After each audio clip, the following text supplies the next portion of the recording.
देखिए बच्चों, ये आपके सामने वर्ग और वर्गमूल निकालने का पिक्चर निरूपण है। एक छोटा सा TLM है जिससे हम समझेंगे संख्याओं का वर्ग क्या होता है और वर्गमूल कैसे निकाला जाता है। पहले आप बताइए मुझे, संख्या का वर्ग किसे कहते हैं? कौन बताएगा? तान्या बताइए। उसी संख्या से गुणा उसी को वर्ग कहते हैं।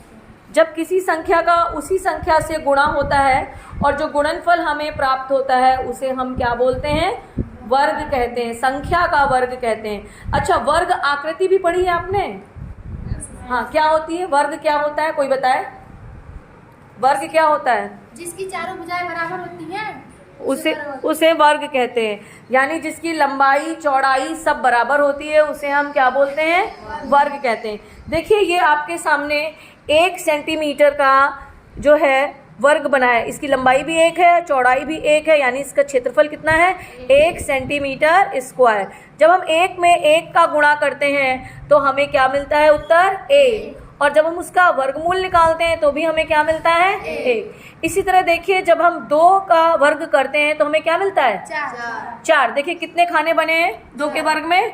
4। और इसके डायगोनल को देखिए जो ग्रीन कलर से रंगा हुआ है, ये इसका वर्गमूल है। तो 4 का वर्गमूल क्या हो गया? 2।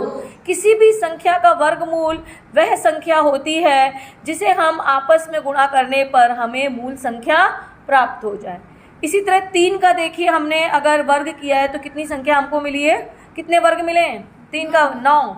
हर एक वर्ग का कितना क्षेत्रफल है? 1 सेंटीमीटर स्क्वायर।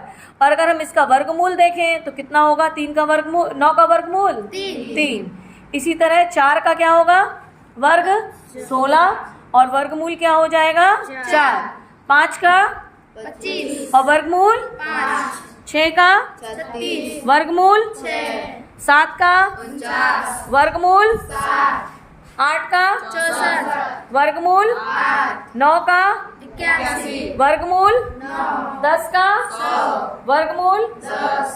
और 11 का 121 और वर्गमूल 11। इस तरह से आप 1 से 20 तक की संख्याओं को चित्र के द्वारा निरूपित कर सकते हैं और वर्ग और वर्गमूल दिखा सकते हैं। ठीक है, सबको समझ में आया?